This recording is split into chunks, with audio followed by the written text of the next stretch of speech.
when we say, why are you doing these massive drills? You know, Venezuela does one with 500,000 people in their military, and everyone's saying, look, they're doing it to intimidate their citizens. But, of course, that's not why the U.S. government does these raids or does these drills. That had nothing to do with Jade Helm. They didn't put out Jade Helm to intimidate us. Oh, no. No. That wasn't about intimidation. And quite frankly, that was a little bit of what it was about. The key thing, I think, that Jade Helm was about was mastering the human domain. What does that mean? That means geospatial intelligence. And we're going to talk about how, as we have these drills, this military drill in Indiana, another SWAT team raid on jets, they said it was not a credible threat. And yeah, they come in with guns drawn, SWAT team on 2 different jets. People are tweeting out about this and saying, you know, I don't know what's going on. I hope I see you later. Scaring people to death, threatening people, even when they say it's not a credible threat. Well, you know what is a credible threat? What they are doing in terms of spying on us. We're going to talk about the reactions of Silicon Valley and the reactions of automotive companies, because the cars are next. The FBI is coming to automotive executives and saying, you're going to cooperate with us. You're going to put backdoors in the cars so we can spy on people like we do with their phones. Stay with us. We'll be right back.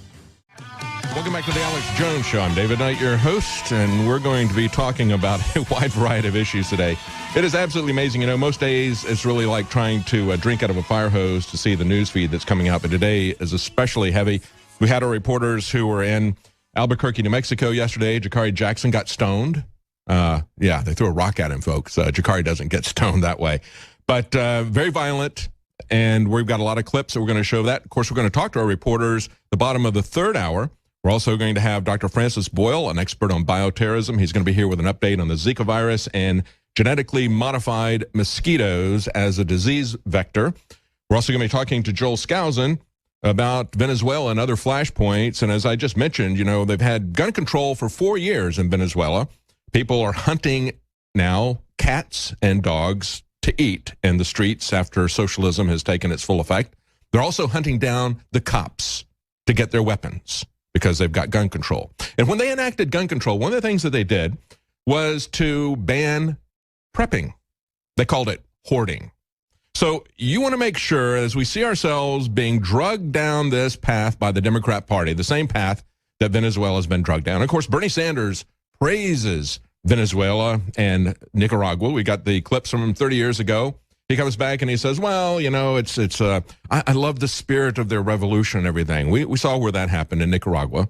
Bernie Sanders won't admit to that. His followers don't care about socialism. They don't care about the ultimate effect of that. And, of course, we got Hillary Clinton, who has economic advisors like Joe Stiglitz, who advocate the very policies that were implemented by Hugo Chavez and his successor, the bus driver, Maduro. They elevated this guy was a bus driver, okay? Kind of like, you know, making a president out of a community organizer.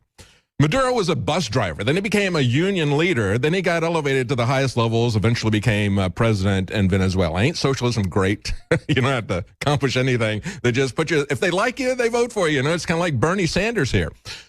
But when you think about this, when you think about the prepping and everything, understand now is the time to prepare. Before the shelves are empty, before the Democrats get in power, shut down our economy, take our guns, outlaw prepping, get your stuff, get your weapons to protect yourself from the mobs, from the Democrats. Right now, we've got a special on Survival Shield X2. 20% off. We've extended this sale. Of course, that's our nascent iodine. 99.99% pure iodine salt crystals. They come from deep within the earth, lab tested for purity. Right now, you can get that for 20% off, just a limited time at InfoWarsLife.com. Also, we still have our InfoWars newsletter. Now, that's a free newsletter you can sign up for. You can find that at InfoWars.com/newsletter. If you sign up for that free newsletter, we'll send you a promo code, 50% off our 2 most popular t-shirts, a Hillary for Prison t-shirt and our Come and Take It t-shirt. And then with that free newsletter, you'll get a lot of unique content that'll be sent to you via email, as well as promo codes for many of the other products that we sell. So it's a way that you can connect with us, a way that we can thank you with specials that we offer from time to time. And again, that newsletter is free. And with that newsletter, you get 50% off for, if you sign up for it, 50% off of our 2 most popular t-shirts, Hillary for Prison and Come and Take It. Now, as I was pointing out in the last segment, we've got the New York Times coming out. And, of course, we had the Wall Street Journal come after Donald Trump and call him an Alex Jones caller. That's the way they began their article when Donald Trump talked about the missing 28 pages in one of the Republican debates. Never mind the fact that we'd had Senator Bob Graham, Senator Bob Kerrey, we'd had Reagan's Secretary of the Navy, Lehman. All of them had been on the 9/11 Commission. Graham and Kerry had been on the Senate Intelligence Committees. They were all decrying the fact that we had 28 pages that talked about Saudi involvement, they said, and they'd been liberally redacted. They said this needs to be declassified. And they've been talking about this ever since the report was finished. And they couldn't get any traction until Donald Trump talked about it. When Donald Trump talked about it, the mainstream media, which has remained silent on this issue, has never covered this issue. They have, whenever we covered it, and we've covered it constantly, they would say, you're a bunch of conspiracy theorists. And then when Donald Trump said something about it, they oh, he's a conspiracy theorist too. He listens to Alex Jones. That's why he's talking about this kind of stuff. Now it is starting to unravel. As I mentioned before, Breitbart News in Israel has a report here. The Saudi press says U.S. blew up the World Trade Center to create a war on terror. Of course, we linked to this yesterday on Infowars.com. The Saudi press is still furious over the U.S. Senate's unanimous vote approving a bill that allows the families of 9/11 victims to sue Saudi Arabia. This time, the London-based Al Hayat Daily has claimed the U.S. planned the attacks on the World Trade Center in order to create a global war on terror. I'm going to break this down for you more when we come back. It is starting to unravel. The rats are starting to squeal on each other. We knew this would happen. That's why it's so important. Even if the 9/11 report is complete fiction, we need to get the rats squealing on each other. Stay with us. We'll be right back. Welcome back to the Alex Jones Show. I'm David Knight, your host. As I pointed out earlier, we're going to be talking to Joel Skousen later in the show, as well as Dr. Francis Boyle. We've got our reporters who are in Anaheim now. There's going to be another Trump rally in Anaheim, and I guess a Dreamer riot to go along with it. And we're going to talk to our reporters. We got a massive amount of video that's on Infowars.com. It's linked by the Drudge Report. Here's the title of the article: Communist anti-Trump rioters attack police, destroy property in Albuquerque. Yeah, they smashed a glass door going into the convention center. They smashed police cars.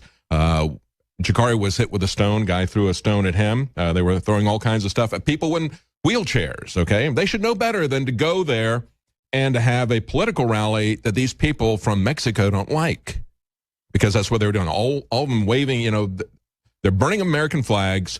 They are carrying Mexican flags and yelling in Spanish as what the police called a gauntlet of hate.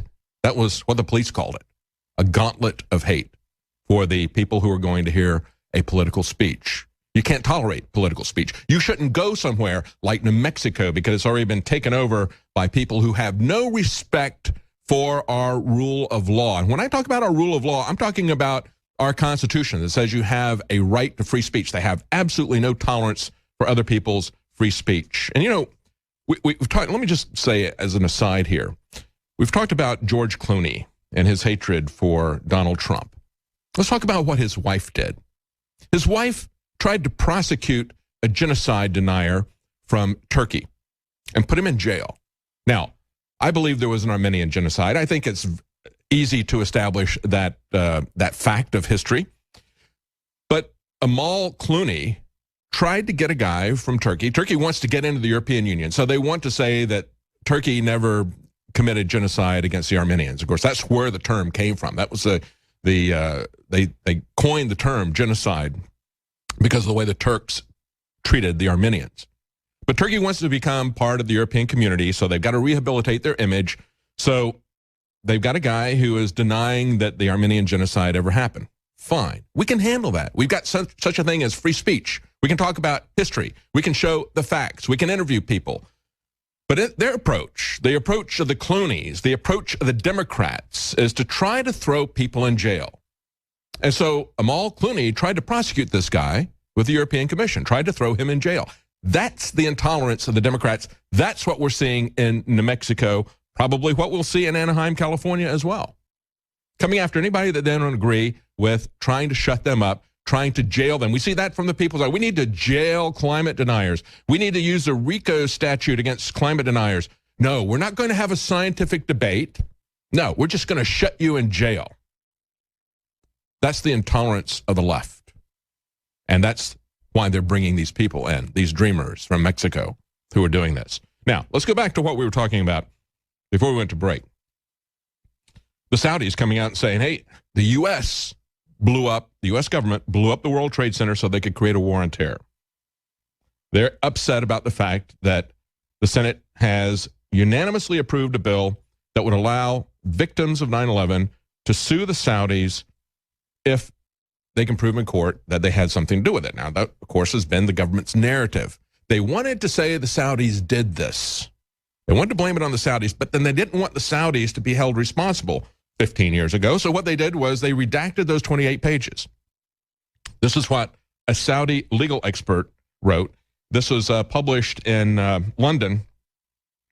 He claims that the American threats to expose documents that prove Saudi involvement in the attacks are part of a long-standing U.S. policy that he calls victory by means of archives. And what he means by that, he says he claims the U.S. chooses to keep some cards close to its chest in order to use them at a later date. One example is to choose not to invade Iraq in the 1990s, to keep its leader, Saddam Hussein, alive, to use him as a bargaining chip against other Gulf states.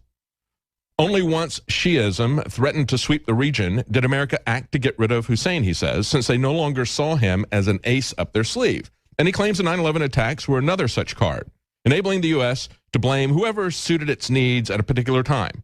First blaming al-Qaeda, then the Taliban, then Saddam Hussein's regime in Iraq, and now, he says, Saudi Arabia. He said September 11 is one of the winning cards in the American archives. He says experts who analyze the images in the video of 9/11 agree unanimously that what happened in the Twin Towers was purely an American action, planned and carried out within the U.S. Proof of this is a sequence of continuous explosions that dramatically ripped through both buildings. And I would add, because we've talked about this multiple times, the key is Building 7. Building 7, a steel skyscraper, collapses in its footprint. Never hit by a plane. Never hit by a plane. It had some minor fires going on. And we've talked to the firefighters who were there. Said, yeah, they heard explosions going off, saw the building come down. Silverstein said, pull it. How did they do that? They would have to have demolition in place quite a while before that day. They didn't just throw the demolition in there. It takes a very long time to prepare that. That, in and of itself, shows the lie of 9/11. The key is Building 7. Alex is focused on this for a very long time. But he goes on to say, expert structural engineers demolished them with explosives while the planes crashed into them only gave a green light for the detonation. They were not the reason for the collapse, but the U.S. still spreads the blame in all directions. Now, this guy who's writing this is a Saudi. Saudis are pushing back. He says the intention of the attacks, writes al-Shamari in his article, was to create an obscure enemy terrorism, which became what American presidents blamed for all their mistakes that would provide justification for any dirty operation in any other countries, as well as the dirty operations that they do in America. The dragnet surveillance, the suspension of our civil liberties and Constitution in the name of the war on terror, because the war on drugs just wasn't doing it for them enough. They'd had that for 45 years. They needed something bigger, something broader. It says this article comes amid a torrent of vociferous articles in the Saudi press that range from accusing the U.S. of being schizophrenic and in cahoots with Iran. Isn't that interesting? Because, you know, Valerie Jarrett, essentially Obama's Henry Kissinger, is an Iranian. Yeah, did you know that? Did you know that her parents moved from Chicago to Iran? They were living there. She was born there. She grew up there. Iranian family values. There you go. Anyway, so now we're starting to see this happen. And of course, look, folks, if these buildings just collapsed like that, why haven't people, not just suing the Saudis, why aren't they suing the architects? All of the skyscrapers. And of course, we've pointed this out many times. No skyscrapers anywhere else in the world have ever collapsed from a fire. You can see skyscrapers that have burned for days in fires. And yes, they turn into kind of twisted metal, but none of them have even fallen over or toppled over, let alone collapsed vertically down into their footprint like a controlled demolition. Why is it that when they had building codes after the Empire State Building was hit by a biplane earlier on, they had building codes saying, you know, these tall buildings could be hit by a plane. We need to design them so they can withstand being hit by a plane. Why hasn't anybody sued the architects of these buildings or the building inspectors in New York who allowed them to build a building that would fall down in its footprint when hit by a plane, or a building that would fall down in its footprint when not hit by a plane? 2 planes, 3 buildings. 2 planes, 3 buildings. 2 planes.